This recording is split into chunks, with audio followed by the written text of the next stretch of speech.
Boss Pal Horror Stories. Magandang gabi mga kahoror. Ako si Rafael.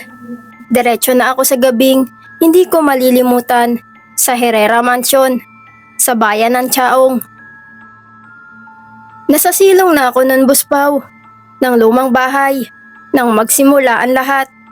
Mabigat ang hangin, amoy lupa at kalawang. Tahimik ang paligid, pero malinaw kong naririnig ang sarili kong paghinga na parang may kasabay. Habang naglalakad ako buspaw sa gitna ng makakapal na pader na bato, bigla kong naramdaman na may nakatayo sa likuran ko. Napakalapit, halos dumidikit ang presensya sa bato ko. Unti-unti akong nilamig buspaw. Nang lumingon ako ay wala naman akong nakita. Pero sa sahig, may bakas ng basang yapak na hindi naman naroon kanina. Isa-isa itong lumilitaw sa harapan ko, papunta sa isang lumang pintuang kahoy, sa dulo ng silong. Buspaw, huminto ang mga yapak sa harap ng pinto. Habang nakatitig ako roon, may narinig akong tatlong mabagal na katok mula sa kabilang panig. Walang tao sa loob ng mansyon, kundi ako lang. Ramdam ko ang panginginig ng tuhod ko, pero hinawakan ko pa rin ang seradura. Pagdikit ng kamay ko ron buspaw, napakalamig nito, parang yelo. Sa sandaling bahagya kong naitulak ang pinto, biglang umihip ang napakalakas na hangin buspaw, kahit sarado ang lahat ng bintana. Kasabay noon ay may narinig akong sabay-sabay na pagbulong sa paligid ko. Hindi malinaw ang mga salita, pero parang may nagmamakaawa, may nagagalit, at may umiiyak. Sa gilid ng paningin ko ay may nakita akong babaeng nakaputi sa may hagdanan. Hindi ko makita ang mukha niya dahil nakayuko siya, pero ramdam ko ang matinding galit at lungkot na parang bumabalot sa buong silong. Nang kumurap ako ay wala na ito, pero mas lalong lumakas ang pakiramdam na may nakapaligid sa akin. Tumakbo ako paakyat ng hagdan, ngunit habang umaakyat ako buspaw, naririnig ko ang mabibigat na hakbang sa likuran ko. Hindi ko ito nakikita, pero malinaw ang tunog. Sunod iyon sa bawat hakbang ko. Pagdating ko sa itaas, isa-isang sumara ang mga bintana. Umuga ang chandelier, at sa gitna ng sala ay may bahagi ng hangin na mas malamig kaysa sa iba. Parang may nakatayo roon, nakaharang sa dadaanan ko palabas. Hinawakan ko ang pinto buspaw. Hindi ito bumubukas. Sa likuran ko, narinig ko ang mahinang paghinga. Marami sila. Hindi ako lumingon. Pinilit kong ikutin ang doorknob hanggang sa bigla itong bumigay. Paglabas ko sa bakuran ng lumang bahay sa Quezon, biglang tumahimik ang lahat. Wala nang hangin, wala nang bulong. Ngunit pagtingin ko sa bintana ng ikalawang palapag buspaw, ay may isang aninong nakatayo roon, nakatitig sa akin. At sa sandaling kumurap ako, ay wala na siya. Simula noon buspaw, tuwing maulan ang gabi, naririnig ko pa rin ang tatlong katok, kahit nasa sarili na akong bahay. At minsan, kapag mag-isa ako ay ramdam ko ang malamig na presensyang nakatayo sa likuran ko. Parang hindi ako tuluyang nakalabas sa Herrera Mansion.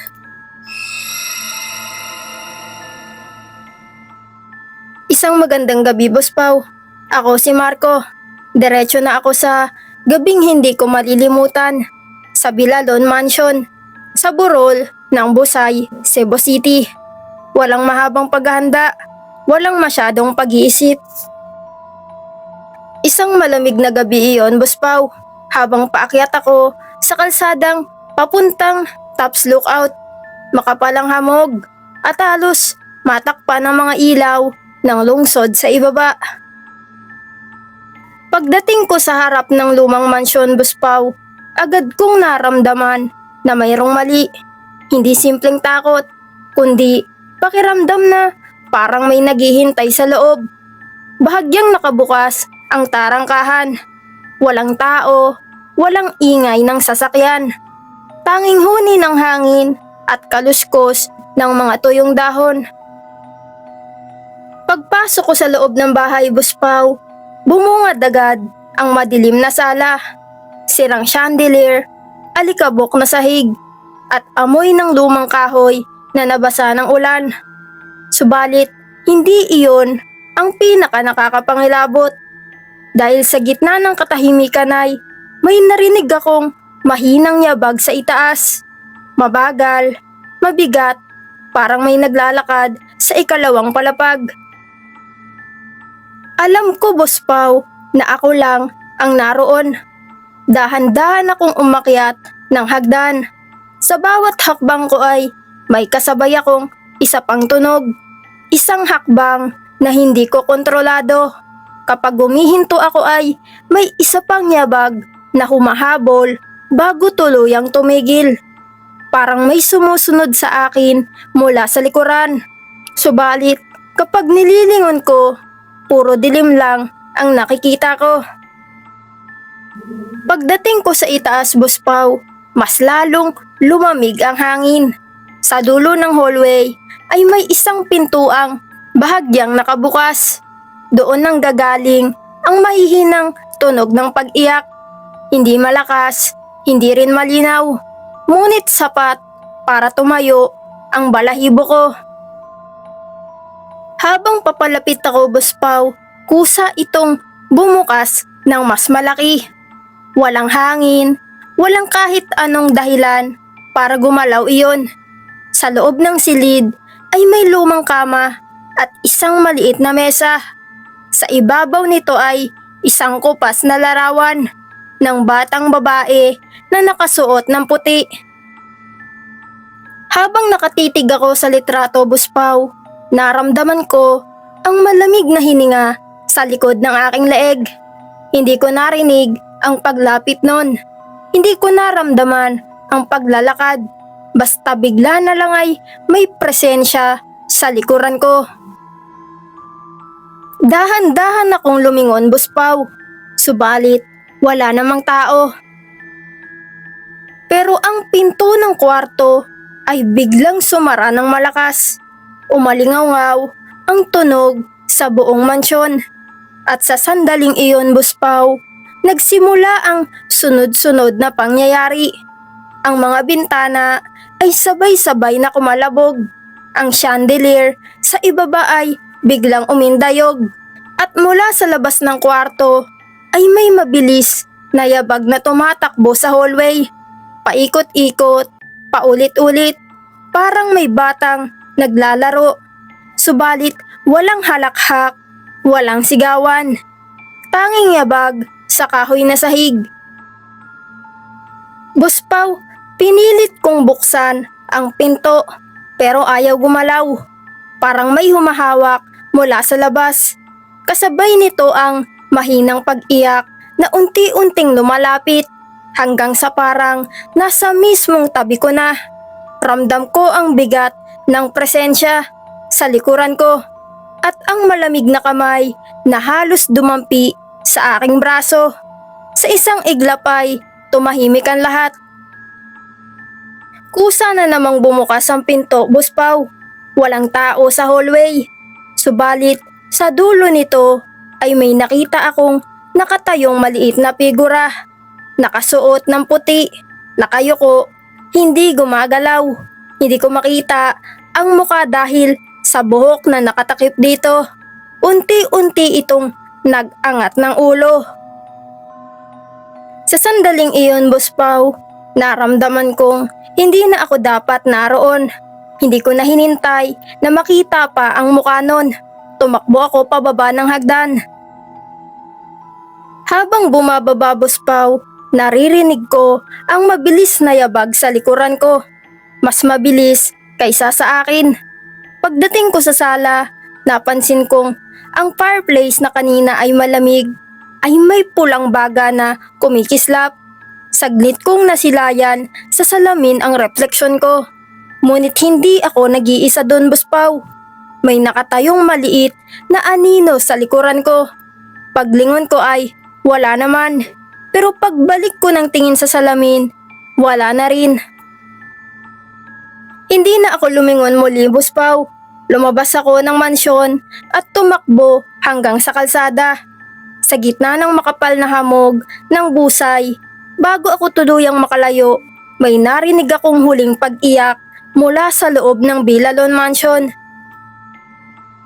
Hanggang ngayon, Boss Pao, tuwing dumadaan ako sa paakyat ng Taps, hindi ko maiwasang tumingin sa burol. At sa ilang gabi na makapal ang fog, may isang bintana sa ikalawang palapag na tila may nakasilip na anino. Isang aninong naghihintay at alam kong minsan ay nakita na niya ako.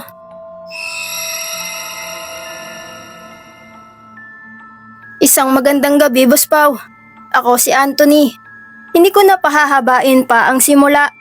Dumiretso ako sa gabing hindi ko malilimutan sa loob ng Balay Nagrens sa Silay City, Negros Occidental.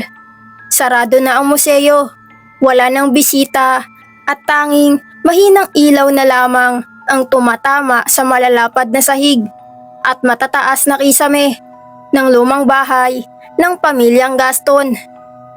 Habang nagsiset up ako ng camera, Boss Pao, sa sala ay biglang may marahang kaluskos sa ikalawang palapag. Hindi iyon simpleng ingay ng kahoy. Paulit-ulit ang yabag, mabagal, parang may naglalakad ng paikot sa pasilyo. Umakyat ako sa hagdanan at sa bawat hakbang ko ay mas lumalakas ang tunog. Pero pagdating ko sa itaas ay wala namang tao. Isang pinto ang dahang-dahang bumukas, Boss Pao, sa dulo ng pasilyo kahit wala namang hangin. Sa loob ng silid ay may lumang kama at isang malaking salamin. Pagharap ko sa salamin ay nakita ko ang sarili ko. Ngunit may isa pang aninong nakatayo sa likuran ko. Isang lalaking nakabarong. Hindi malinaw ang mukha niya, Boss Pao. Subalit ramdam ko ang titig niya. Paglingon ko ay wala namang tao sa likuran ko. Nang biglang kumislap ang ilaw, nawala sandali ang paningin ko sa dilim at sa sandaling iyon ay may malamig na hangin na dumampi sa batok ko. Hindi iyon normal na lamig, para itong hininga na malapit sa aking tenga. Bumilis ang tibok ng puso ko, Boss Pao. Sinubukan kong umatras, ngunit tila mas sumaba ang pasilyo. Ang hagdanan pababa ay parang lumayo. Sa ibaba ay tumunog ang piano. Isang mahabang nota muna. Pagkatapos ay sunod-sunod na tila may tumutugtog ng malungkot na himig. Walang ibang tao, Boss Pao, sa bahay kundi ako lang. Tumakbo ako pababa at nakita kong bahagyang umaalog ang upuan sa harap ng piano na para bang may nakaupo rito. Habang papalapit ako sa pintuan para sana ay lumabas, bigla itong bumagsak at kusang nagsara. Naglock iyon, Boss Pao. Naramdaman ko ang mga yabag sa likuran ko. Papalapit ng papalapit. Hindi ko makita ang anyo, pero malinaw ang tunog sa kahoy na sahig. Dahan-dahan akong lumingon. Sa gitna ng sala, Boss Pao, sa ilalim ng mahinang ilaw, nakatayo ang parehong lalaking nakita ko kanina sa salamin. Mas malinaw na ngayon ang anyo niya, ngunit ang mukha niya ay tila nababalutan ng anino. Hindi siya gumagalaw. Nakatingin lamang siya sa akin. Ang paligid ay biglang nanahimik. Pati ang mga kuliglig sa labas ay tila tumigil. Naramdaman ko, Boss Pao, ang matinding bigat sa dibdib ko. parang may pumipigil sa aking huminga. Unti-unting lumamig ang hangin at ang mga ilaw ay nagsimulang mag-flicker. Sa huling sandali, bago tuluyang namatay ang ilaw ay nakita akong tila isang hakbang na lang ang layo nun sa akin. Pagbalik ng ilaw ay wala na siya, Boss Pau. Bukas na ang pintuan. Tumakbo na ako agad palabas ng Balay Negrens nang hindi na lumilingon. Ngunit hanggang ngayon, Boss Pau, sa tuwing maaalala ko ang gabing iyon sa Silay City, pakiramdam ko ay may aninong nakatayo sa likuran ko. Tahimik, naghihintay at hindi kailanman umalis sa loob ng lumang bahay na iyon. Mga ka-horror ay maraming salamat po sa mga nakasubscribe na sa ating channel. At sa mga hindi pa nakasubscribe ay subscribe ka na, ka-horror. Maraming salamat.